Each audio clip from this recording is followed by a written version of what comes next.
Sebenarnya Bitcoin itu lahir dengan mengadopsi konsep emas.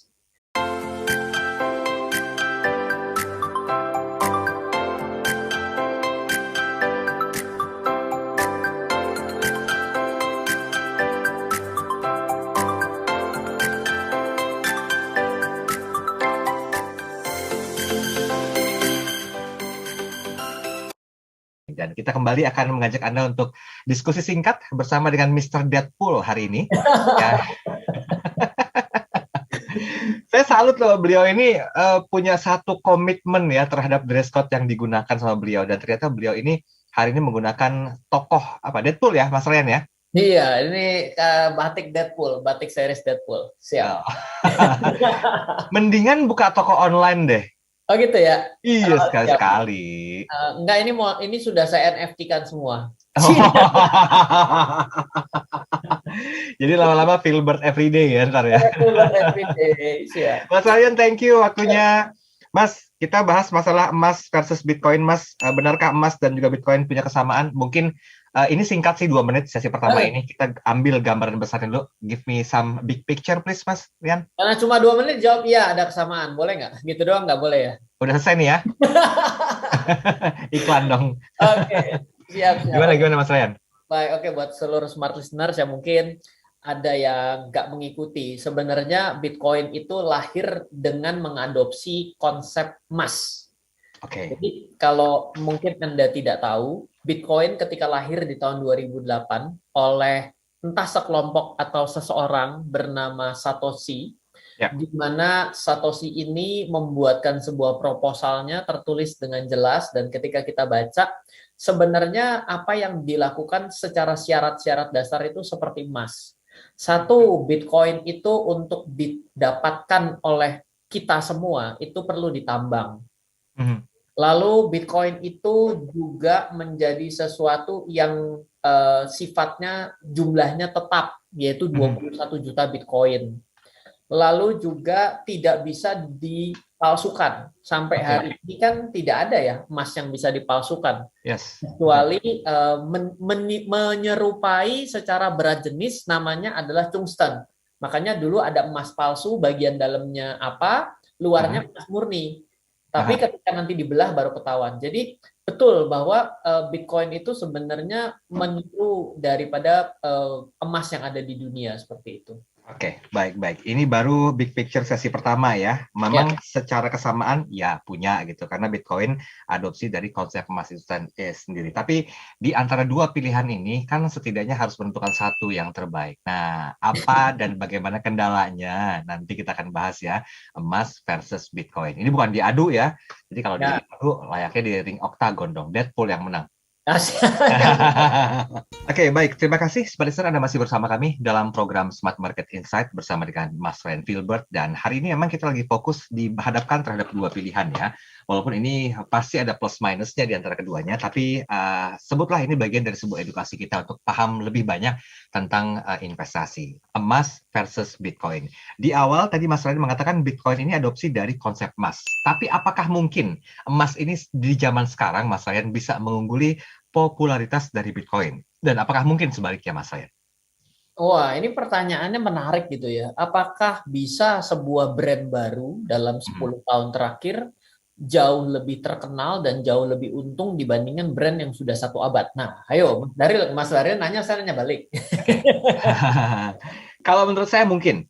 Iya, mungkin, betul. Tapi dari segi kestabilannya, dari segi lebih keterkenalannya, dari segi lebih ketahanannya, lebih teruji lah. Sesuatu yang lebih panjang, rekam jejaknya ada, tentunya akan lebih adaptif lah mestinya ya. Sehingga kalau kita maksudnya adaptif adalah emas sendiri kita akui kalau kita di pinggir jalan, kita tanya sama 100 orang. Menurut kamu emas bagaimana? Bagus atau tidak? Atau investasi yang menarik atau enggak? Rasanya sih semua ya gitu. Masalahnya adalah bisa beli apa enggak, itu nomor 10. Tapi kalau kita tanya Bitcoin, kita pinggir jalan tanya 100 orang, itu yang mungkin yang akan bilang ya mungkin yang muda-muda. Tapi coba cari yang sudah usianya di atas saya, mungkin yang 40, yang mungkin 50, itu mulai mengernyitkan dahi. Loh, yang dipegang apa? Nggak ada barangnya kok, kamu bisa percaya. Betul sih, naiknya Ah, kencang sekali. Tapi kalau ternyata hilang, ya kan jadi gitu ya. ya, ya, ya. Kalau ternyata rugi, nah ya emas juga bisa rugi. Tapi kan dia bilang kan emas turunnya nggak banyak, selalu naik. Jadi gitu. Jadi itu susah, pandangan itu susah dihilangkan dari emas itu sendiri. Oke, oke. Tapi begini Mas Rian, saya tuh kok masih bingung ya. Eh, Banyak orang yang begitu tertarik dengan investasi di Bitcoin, tapi mereka juga tertarik investasi di emas. Pengertiannya begini loh, ketika Bitcoin ini merupakan suatu hal yang baru, yang dirasa sebagian orang tuh sebagai sebuah bentuk inovasi, kan dulunya mereka nggak begitu kenal ya dengan Bitcoin. Hmm. Masuk ke kategori apa namanya, ya, trial and error nggak sih Mas Ryan untuk bisa mengadopsi sebuah instrumen investasi yang notabene kita belum tahu gitu loh. Kalau emas kan udah well known nih, puluhan tahun udah teruji Ya. segala macamnya. Gimana pandangan Mas Ryan? Iya, jadi barang semakin canggih, yang pakai ini semakin susah belajarnya dari awal. Ya, betul, betul. Karena coba Anda bayangkan kalau misalnya Mas Dara ini dikasih handphone yang begitu canggih. Hmm. Jangan-jangan tombol on-nya bingung. Katanya dia pakai voice gitu ya, voice Ya, comment ya. gitu untuk nyalain. Waduh, gimana cara nyalainnya gitu kan? Waktu ngecasnya ternyata nggak ada ininya, nggak ada colokannya. Ternyata dia itu ngetap, bentuknya pakai bentuk induksi. Wah, kita Ya. jadi bingung. Nah, bayangkan kejadiannya Bitcoin itu sama seperti kayak gitu. Bagaimana ketika kita bisa bilang kita mau simpan di mana? Dompetnya nih kok ada orang bilang wallet ya? Wallet Ya. yang kayak apa? Loh terus abis itu kok saya dikasih kode-kode aneh begini? Lalu gimana cara saya transfer keluarnya? Nah, kayak gitu akan jadi masalah. Nah, jadi sebenarnya barang yang terlalu canggih dengan kita yang terlalu jadul akan jadi masalah tersendiri. Jadi Bitcoin itu tantangan terbesar itu sebenarnya bukan karena masalah harga naik dan turun, sebenarnya adalah bagaimana caranya bisa membuat orang paham mengenai teknologi ini. Oke. Sama lah ketika kita pertama kali mengenal WhatsApp gitu ya. Ya. Kita kan pada hari itu lagi era gandrung PIN BBM gitu ya. Tujuan PIN BBM itu kan kita kenalnya SMS gitu. Ya. Lah apa kabar ketika kita baru sampai dengan dunia SMS kita ditawarin WhatsApp? Kita akan kesulitan untuk mengejar itu. Memang Ya, ada ya, ya. perlu waktu untuk sampai sampai bisa mengenal dan mengerti dan memahami sebuah teknologi yang ada. Bitcoin itu adalah emas digital kalau bagi orang banyak yang Yes. sudah mengenal karena cara konsep dasarnya sama. Jangan ngomong mengenai pergerakan harganya dulu ya. Oke, oke. Gitu.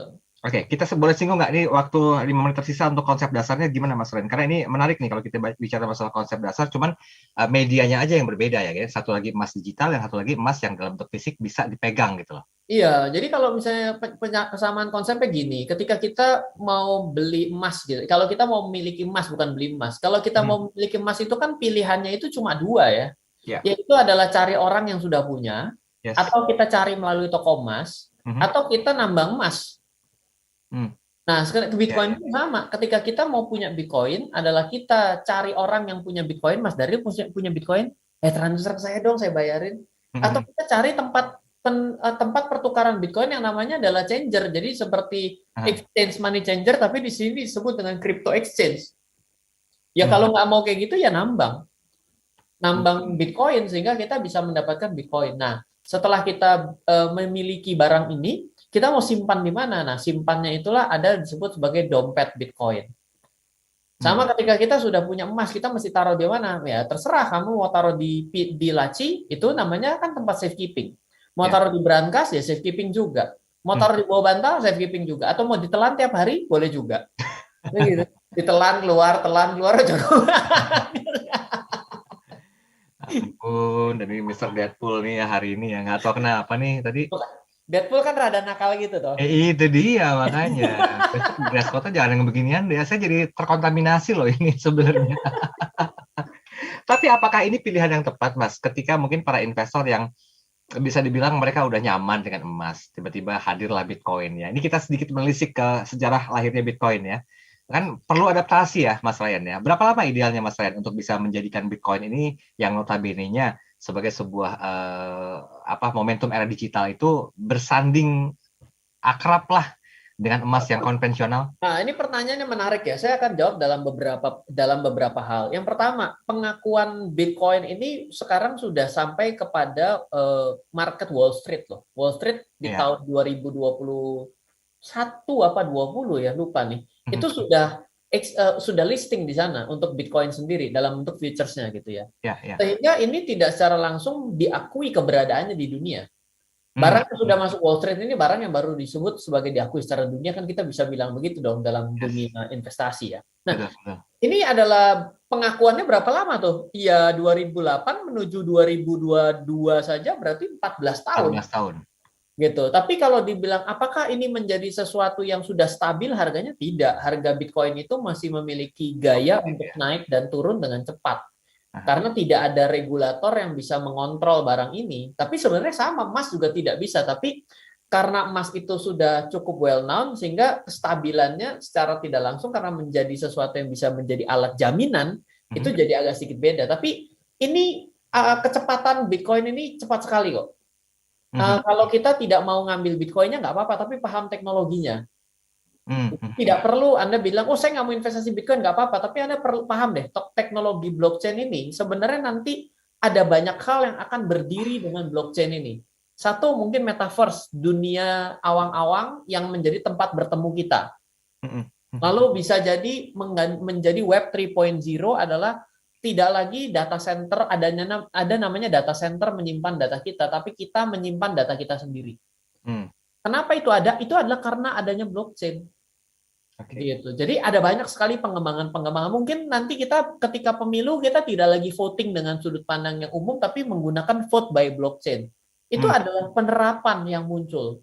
Atau nanti kita memvalidasi kita punya surat tanah tidak lagi menggunakan alatnya yang saat ini ada. Check intip dulu ya 1 minggu ya kan, masih ada aja yang namanya sertifikat numpuk. Nanti kita validasi dengan menggunakan konsep blockchain, mungkin ada gitu, tapi kita oke lah mengenai Bitcoin-nya, tapi teknologinya kita jangan tutup mata.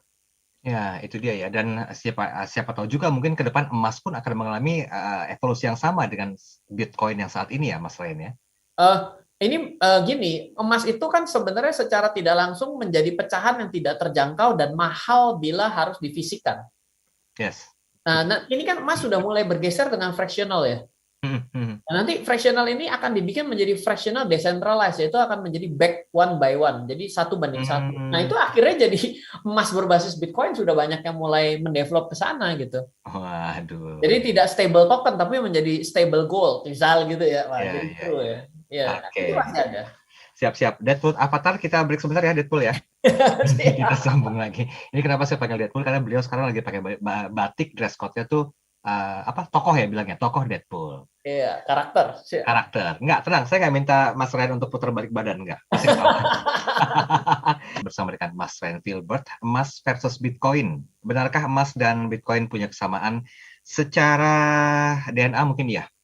Tapi pasti di antara keduanya itu punya plus minusnya masing-masing. Nah, sebelum kita lanjutkan pembahasan ini, saya mau ke kanal YouTube karena kami udah mengundang tadi Mas Ryan ya untuk bisa berinteraksi.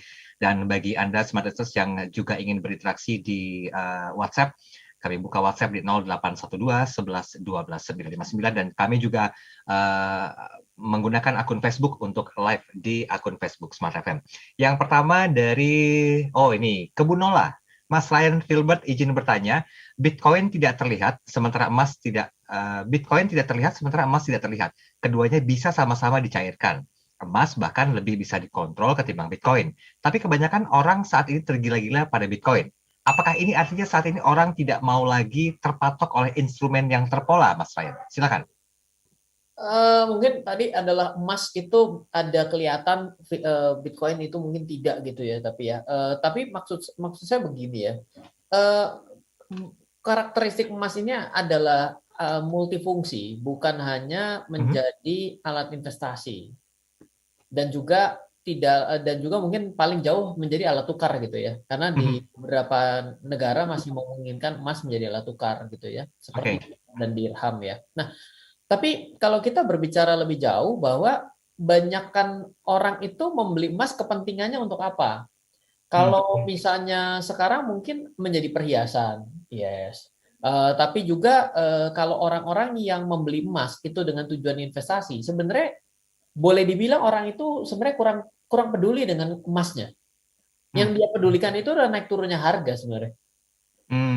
Iya kan. Nah, jadi sebenarnya bukannya dia mau sekali untuk simpan fisiknya, namun dia menganggap bahwa dengan ada fisiknya menjadi sesuatu yang lebih aman dan nyaman. Hmm. Jadi ada prinsip seperti itu. Namun zaman itu berubah. Pada hari ini kita udah terbiasa menyimpan lebih, nggak tahu Mas Daryl sering dapat sertifikat dalam bentuk fisik atau sertifikat dalam bentuk digital. Pada Belakangan era ini sih digital ya. ya, apalagi Iya, dalam era COVID ya. betul betul. Jadi sebenarnya kita ketika lewat di 2020 ini kita malah di-squeeze untuk dipaksa dalam satu kondisi menerima sesuatu yang tidak ada tapi diakui. Ya. Ya, ya. Kamu apakah sudah melewati sebuah pelatihan? Sudah. Sertifikatnya mana? Saya kirim ya. Loh, saya minta fisiknya. Loh, ya enggak, ini tapi sudah diakui juga kan gitu ya. Ya, ya, ya, Jadi ya. ada perubahan bentuk pengakuan. Nah, jadi Bitcoin itu kenapa hari ini jadi lebih mudah diserap, dipahami, dan bisa diterima adalah karena adanya perubahan dalam 2 tahun terakhir ini akibat COVID. Orang jadi paham, oh iya ya, saya ternyata fisiknya itu sebenarnya nggak terlalu perlu ya. Pada waktu lalu kan kalau kita bikin acaranya call untuk siaran Smart FM mungkin 1-2 kali bisa, tapi kalau begini terus lama-lama diteleponin nih kapan datang ke studio.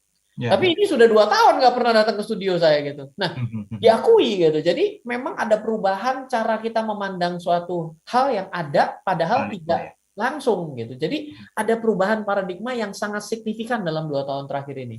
Tapi begini Mas Ren, kalau kita bicara masalah lintas generasi ya, kehadiran Bitcoin yang notabene-nya itu seiring dengan perkembangan teknologi dan juga zamannya.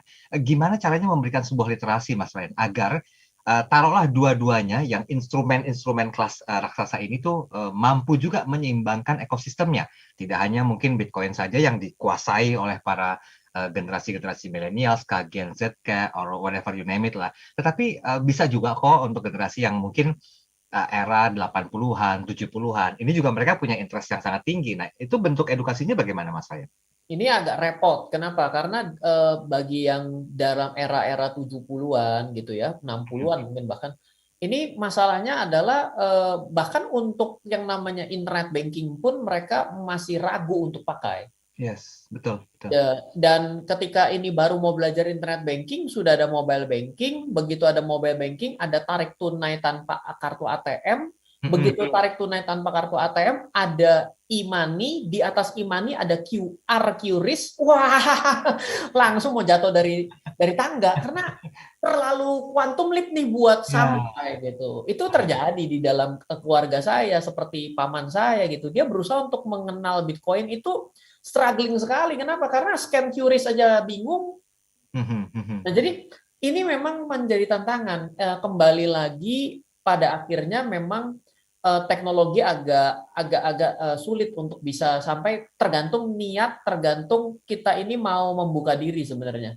Karena banyak orang yang belajar tapi membawa pemahaman masa lalunya ya. Gimana mau belajar? Yang namanya belajar itu suruh kosongin gelas. Iya, betul. Iya, jadi memang ini tantangan besarnya untuk Bitcoin bisa diterima untuk golongan 40 up itu. Ya, kecuali partner saya satu itu 40 up, tapi kemampuan blockchain-nya saya nyerah buat ngejar.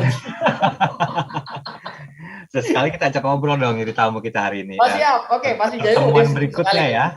Oke. Pak Hismat 1A, wah beliau serem sekali belajar. Iya, kita juga perlu edukasi yang masif kayak gitu ya Mas ya, agar apa yang kita omong itu tidak hanya sekedar sebuah ya literasi yang standar aja gitu Mas Ryan ya. Mas, kalau dikatakan tadi kan sulit untuk bisa memberikan satu bentuk edukasi, literasi kepada generasi sebelumnya, yang notabene mereka mungkin punya uang cukup banyak, tetapi masih ingin menginvestasikan ke emas. Ini kan kita ambil dua subjek ya, emas dan juga Bitcoin. Apalagi di awal, tadi Mas Rani mengatakan kalau Bitcoin itu kan adopsi konsepnya emas gitu. Nah, biar tidak terjadi perseteruan nih Mas, gimana seandainya, kita ambil case tadi ya, di rumah itu saya lebih invest ke Bitcoin. Mungkin orang tua saya atau mungkin juga kakek itu lebih nyaman dengan konsep emas. Nah, agar ada satu pemahaman yang bisa dimulai sejak dini itu gimana Mas Ray?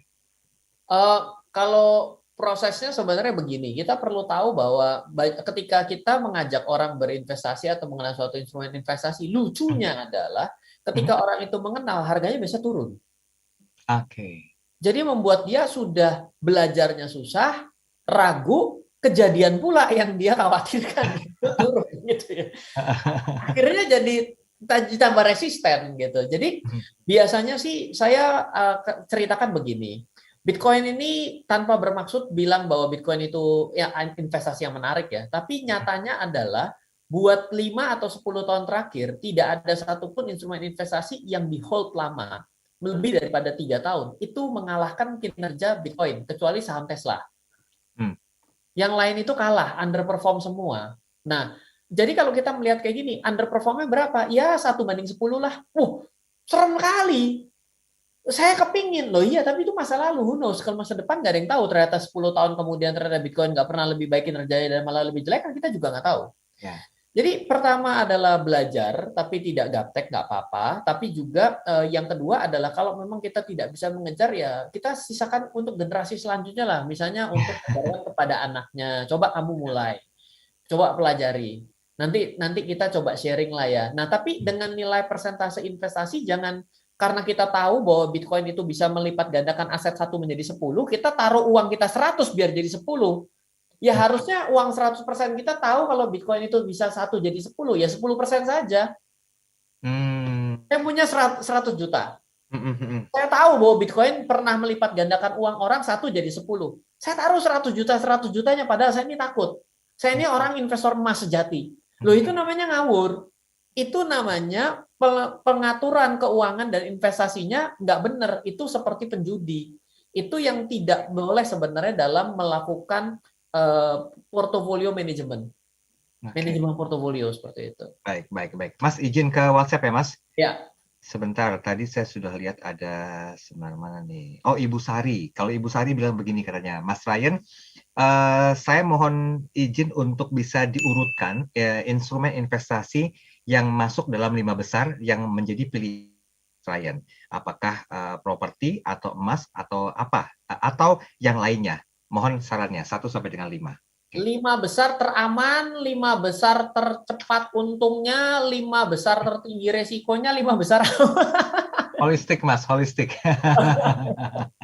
Kalau 5 besar ya karena saya ini kan mulai dari usia yang cukup, kata orang muda. Kalau saya sih sudah cukup tua, saya mulai dari usia 18 tahun. Nah, jadi 18 tahun yang lalu saya memulai investasi. Jadi dalam portofolio saya pada hari ini saya kripto yes, saham yes, emas yes, properti yes, lalu bisnis yes.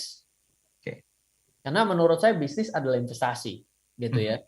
Jadi 5 itulah. Tapi kalau dibilang kalau deposito dan lainnya itu saya serahkan kepada istri saya gitu ya, karena beda klaster, beda cara gitu ya.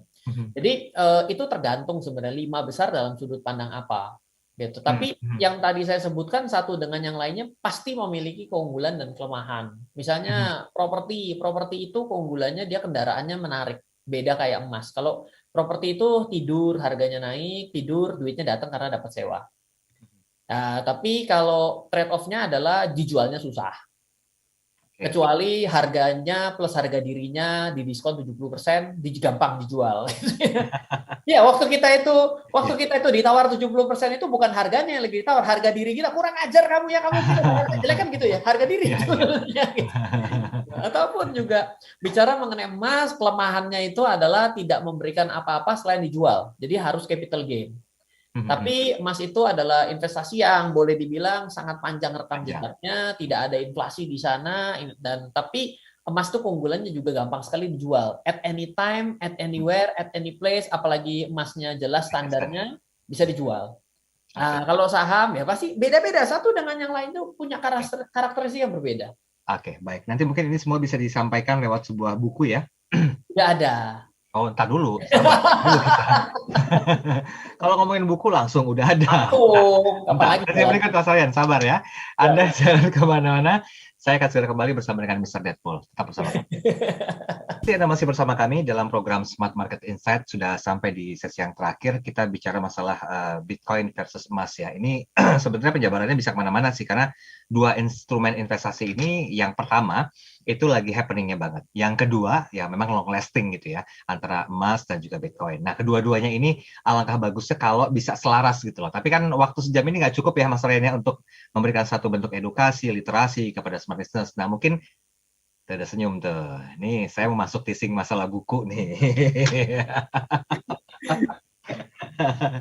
Ada nggak satu media pendamping yang bisa mengoptimalkan pembahasan kita hari ini, Mas Ryan? Ya, baik. Ketika kita berbicara mengenai pemahaman mengenai cryptocurrency di Indonesia, maka saya sudah menulis buku ke-21. Judulnya adalah Strategi Mudah Trading dan Investasi pada Cryptocurrency. Dan dari banyak sekali review yang masuk, buku ini kita bahas mengenai hal yang sangat basic terkait pemahaman blockchain itu sendiri. Itu lebih penting dan kenapa orang ada sebagian yang mulai mendukung. Jadi semakin hari semakin banyak orang yang mencoba untuk memahami. Jadi ini adalah yang kita mau coba bahas pada buku tersebut. Kalau mau belajar emas adalah coba baca buku Strategi Membeli Emas Diskon 50% Selalu. Wah, strategi beli emas tapi selalu diskon 50%. Lalu bagaimana kita membagi aset kita dari satu dengan yang lain, itu tetap harus ada yang namanya semuanya tidak boleh ke saham-saham semua. Kripto semua, ya itu namanya cacing-cacing naga-naga hilang-hilang gitu ya. Jadi mungkin bisa baca buku Passive Income Strategy. Itu adalah buku ke-7 yang saya tulis dari 21 judul buku, di mana buku tersebut mencoba untuk membuat sebuah planning dasarnya dari satu dasar sederhana. Bagaimana caranya uang bekerja untuk kita.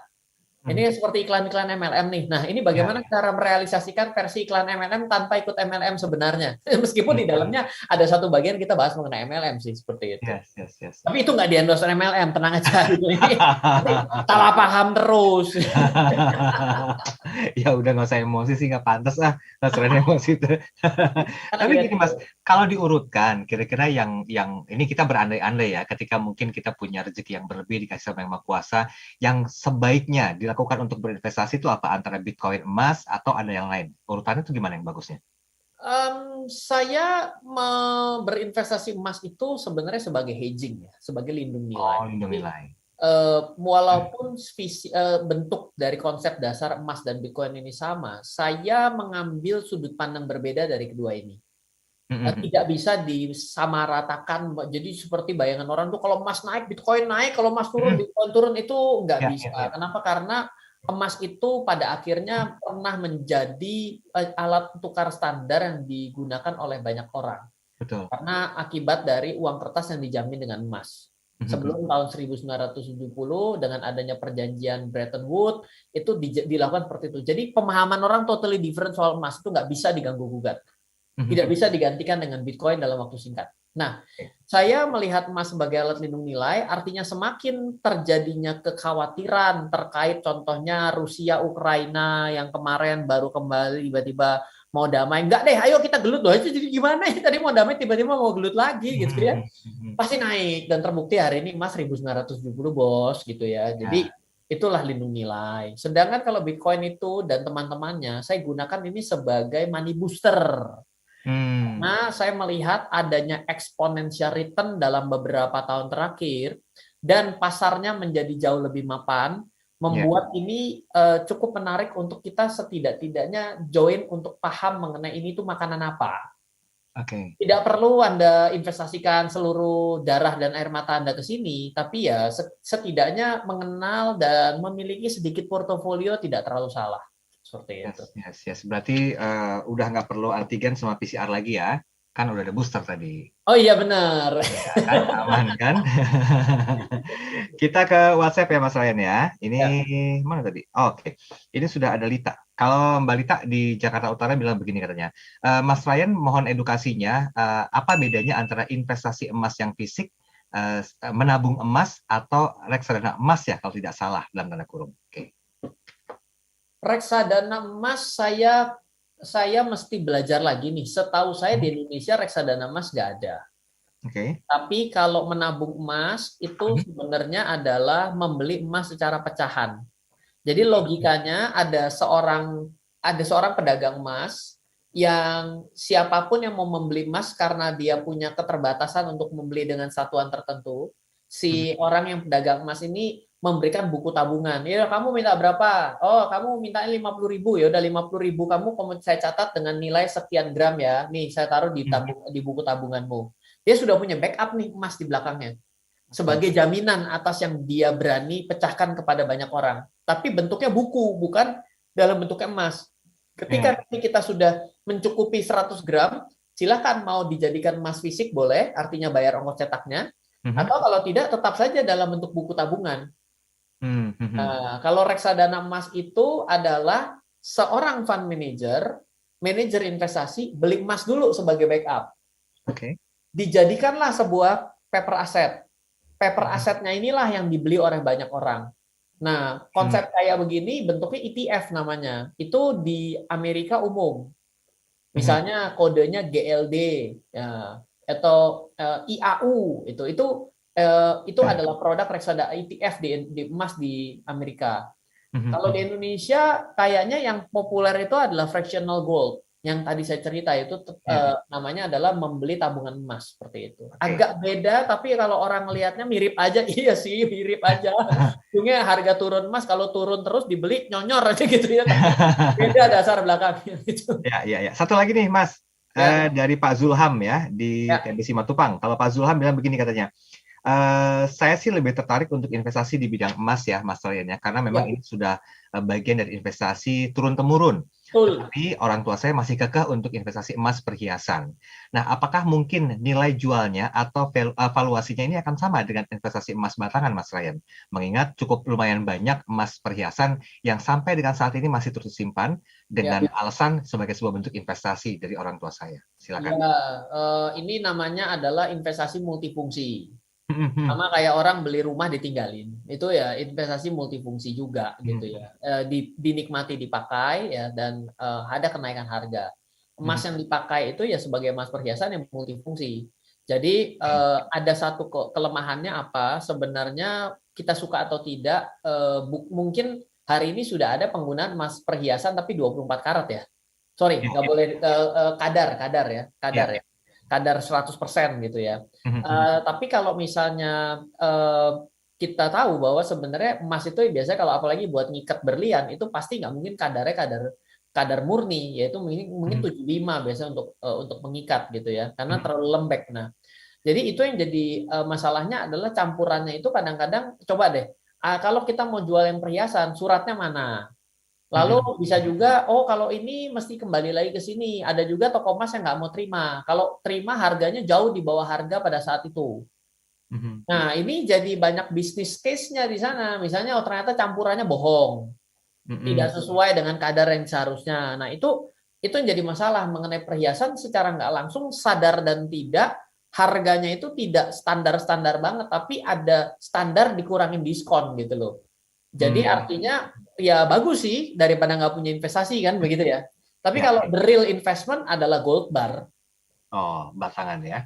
Iya. Oke, kita bungkus yuk konklusi perbincangan kita Bitcoin versus emas. Silakan Mas Rian. Ya, sebenarnya ini adalah pertandingan di mana memiliki satu guru satu ilmu ya. Bitcoin ini adalah konsep dasarnya. Tapi kalau dibilang bahwa Bitcoin pada hari ini menggantikan emas rasanya too early. Dan kalau bilang bahwa Bitcoin harganya ngikutin emas terbukti tidak. Di mana emas itu adalah investasi yang boleh dibilang semua orang bisa terima. Seperti saya bilang, kalau di pooling 100 orang acak di tengah jalan, orang bilang, saya kasih emas mau nggak? Mau. Tapi kalau orang bilang, kalau kamu mau beli Bitcoin harganya rada murah, belum tentu mau beli. Kenapa? Karena ada pemahaman yang masalahnya jadi banyak hal yang perlu kita pelajari sampai kita bisa tahu Bitcoin itu secara jelas. Tapi ya, mana ada orang sih yang pernah bisa mengerti dengan 100% akan sesuatu hal. Karena ya itulah ketidaksempurnaan itu sendiri. Jadi ya Bitcoin adalah sesuatu instrumen investasi kah yang menjadi prospek masa depan, saya tidak bisa jawab. Tapi saya sudah mulai memasukkan portofolio ini yang saya perhitungkan. Memang benar pada beberapa narasumber dan pembicara Smart FM pun ada yang bilang Bitcoin adalah bukan bagian dari investasi. Itu adalah suatu taste gitu ya. Bagaimana untuk bisa kita pada akhirnya adalah yang investasi yang bagus adalah investasi yang kita pahami dan yang kita nyaman. Kalau Anda nggak paham dan nggak nyaman, itu bukan investasi yang bagus, itu selalu investasi yang jelek seperti itu. Oke, Mas Ryan Filbert, terima kasih waktunya hari ini. Kita ketemu lagi minggu depan ya. Dress code-nya apa minggu depan? Nanti saya pikirkan, nanti saya WA ya. Siap. Sehat-sehat ya Mas Ryan ya. Terus memberikan edukasi dan juga terima kasih sponsors. Video ini kami simpan di kanal YouTube Smart FM, jadi silakan Anda nyalakan lonceng notifikasinya, kemudian like, komen, dan juga share video-video bermanfaat untuk memberikan edukasi yang masif, timeless pastinya kepada siapapun juga. Saya Daryl Adam, selamat melanjutkan aktivitas dan sampai jumpa. Halo, terima kasih sudah menyaksikan video di RF Channel on YouTube. RF Channel adalah channel edukasi untuk kita secara bersama-sama belajar dan mendapatkan aktualisasi mengenai investasi, keuangan, dan bisnis bersama saya, Ryan Filbert, dan tim. Add nomor WhatsApp saya di 0895 07 08 0789 0895 07 08 0789. Download aplikasi MyRF di Android atau iOS untuk mendapatkan artikel dan tema-tema khusus mengenai edukasi investasi, keuangan, dan bisnis pada aplikasi MyRF sekarang juga. Setiap bulan, saya bersama dengan tim memiliki kelas, mulai dari belajar trading dengan analisa teknikal, yang strateginya bisa Anda terapkan pada seluruh market, mulai dari saham, forex, hingga cryptocurrency, atau kelas investasi saham bernama Fundamental Camp. Untuk mengetahui kelas lainnya dan bertanya mengenai kelas, hubungi tim sekarang juga di 0852 882 6187. Sekali lagi, 0852 882 6187. Semoga terus bermanfaat. Dari saya Ryan Filbert, salam investasi untuk Indonesia.